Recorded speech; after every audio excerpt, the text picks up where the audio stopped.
Mariners win 3-1. They improve to 8-8 on the season, and they sweep the Texas Rangers over a 3-game set. Go over the scoring plays. Not a whole heck of a lot to talk about. Big dumper homers in the first with Jorge Polanco on first. Yeah, to make it 2-0. Top of the second, Dustin Harris hits a solo homer to make it 2-1. The Mariners get a little insurance in the sixth when Randy Arozarena is plunked with the bases loaded. Talk about that play in a second. 3-1, Mariners win. Want to thank Simply Seattle for sponsoring the show and for providing the very best in Seattle sports gear. Great stuff for the Mariners, of course, but also the Kraken, the Seahawks, the Supersonics, everything Seattle sports you can think of, they've got it. SimplySeattle.com and use code MOLLYWOP15 to save 15% off of your order. MOLLYWHOP15. It's a great deal from a great local business. Please support Simply Seattle. Link in the description, and you can just copy and paste that code to make it nice and easy. I hate talking about negatives, and if you want to be one of those people who says, Chris, why are you even talking about a negative after this significant series result? Yeah, okay. There's a couple. Luke Raley really struggled at the plate. And watching him hit against lefties has been tough. It's been tough. And we're not surprised, or at least I'm not surprised. He can't do it. They have to do it. The Mariners' number one need, in my personal opinion, is trading for a right-handed hitting outfielder. Now, that may surprise you because this infield is not very good, but I think they need to. I think that's the number one thing they need to do is trade for a right-handed hitting outfielder. It's not the only need, but it's number one on my list. It's number one on my list, or making that trade to make Dylan Moore your right-handed hitting outfielder. Either way, it has to happen. Has to happen because Luke Raley can't hit left-handed pitching. He just can't. He just cannot do it. My only other negative that I want to talk about is I really didn't love sticking with Miles Mastrobuoni with the bases loaded and 2 outs. Now, you're probably saving Mitch Garver. Somebody brought this up to me on Blue Sky that, hey, you probably have to save Mitch Garver for if he faces a left-handed pitcher because Jorge Polanco can't swing from the right side right now. Okay. You just called up Ben Williamson. I realize that's a lot of pressure for a young kid.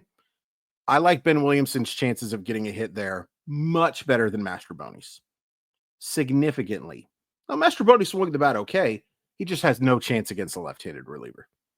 Same for Raley. Those are my only negatives, is that you see, well, and Rowdy Tellez continues, even with an almost triple last night and the homer the night before. That's not ideal. Luke Raley needs to become your everyday first baseman, platooning with Donovan Solano, and you need to have somebody else in right field. Somebody else, preferably a right-handed hitter, because it's just not. It's not ideal. Now, we got all that negative crap out of the way. I don't think you can overstate how big this sweep is. Sure, it's very early. You've played exactly 1/10 of the season. Well, 1/10 and then 2 games left over. For all intents and purposes, you've played 1/10 of the year. But you get that sweep.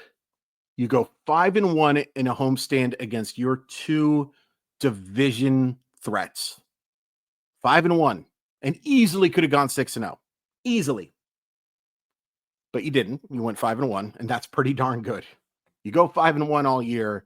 I believe you go 135-27. I don't believe you go 135-27. You'd go 135-27. That's really good. That would break records. Going 5-1 against that homestand, and also getting back to 500 before this 9-game road trip. It's all even. It's all square. Now, if you want to be frustrated and say, gosh, sure would have been nice to win a couple games against one more game against the Athletics and one game against the Giants, or taking the series against Detroit, sure. Yeah, you're in a lot better position. But you're back to even. You're back to even before this test of a road trip. The Reds aren't great. The Rangers are the Rangers who we just just played. The Blue Jays aren't great. The Red Sox aren't great.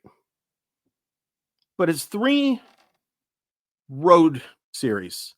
To be even before that, rather than having to play catch up, I don't know why I'm just holding this cough in. I think it caught the very end of that. Sorry about that. I think it's huge. I think it's huge to be where they are. And they are where they are in large part thanks to an awesome effort from Logan Gilbert. Once again, the first inning was problematic. He didn't give up any runs, but Miller, Wu, and Gilbert, who all 3 had fantastic starts, but struggled in the first inning. Only 1 run given up in those, but Gilbert had to throw 27 pitches, I believe. Miller had to throw a bunch. Wu certainly had to throw a bunch and was so fortunate to only give up that 1 run. Fortunate and good. But after the home run he gave up to Harris, Logan Gilbert was just phenomenal. And he's pitched like an ace for the overwhelming majority of the year. Outside of 2 innings really against Detroit, he's been sensational. He is an ace. He is the ace of this staff, and it is the opposite of darning with faint praise. Just a terrific effort from Logan Gilbert. And the bullpen was phenomenal. Phenomenal. Gives up 1 hit, and it's in the very last inning. But I also love how he used the bullpen today. Now, I am curious if he used the bullpen this way totally on purpose. But however it worked out, and I loved how it was used. You go to Gabe Spire against those lefties and good hitters. You go to Carlos Vargas in a higher leverage situation, and then Trent Thornton, he pitches the 8th inning, which I don't love, but he faces 8-9-1 and no Marcus Semien today. So a little bit, Jock Peterson looks lost at the plate. So it was really like facing 8-9-9. All due respect to young Jock. Meet me in the mall. It's going down. All 3 pitched phenomenally too. And then Andres Munoz, he gives up the single on a pitch down the middle. His command doesn't look great, but that slider he threw for the second strikeout, or the first strikeout, for the second out, just nasty. His stuff's as good as anybody. As good as any single pitcher in the sport. Yeah, I want to see him throw more consistent strikes and get ahead of guys more. And I don't want to see him leave middle like he did to Josh Smith today. But single. That's all he could get out of it. And to say he pitched around it is the understatement of understatements. The pitching was phenomenal. The pitching was phenomenal all week. All week. It certainly helped that, there was 1 bad start. It certainly helped that only 1 of those games was started by Luis F. Castillo. Sorry to crap on you, buddy, when you're down, but everybody else pitched phenomenally. Just phenomenally. And I love that Thornton was used in that situation against the bottom of the order rather than facing the good guys. Carlos Vargas has been really impressive. And it doesn't completely come out of nowhere. Carlos Vargas was regarded as one of the best relief pitching prospects for a very long time. Very long time. He just couldn't throw strikes. He's done nothing but it since joining Seattle. Almost literally. Offensively, you get a couple hits from Julio. I'm so encouraged by what I've seen from Julio so far. Polanco with the hit and the run. Mastroboni, I would have pinch hit for him, but I've been pretty not unimpressed with Mastroboni. He serves a purpose on this roster. Now, look, like I mentioned earlier, the Mariners did call out Ben Williamson today. I want Ben Williamson starting at third base. I don't care if he doesn't hit at all. He could have a line of 0, 0, 0, 0, 0, 0, 0, 0, 0, extension 0, 0, 0, 0. It doesn't matter to me. He's there to play defense. And the upgrade he is on all of those guys defensively is massive. Massive. And then Big Dumper is on one. 3 straight games with a homer. I know the word locked in is sometimes in baseball he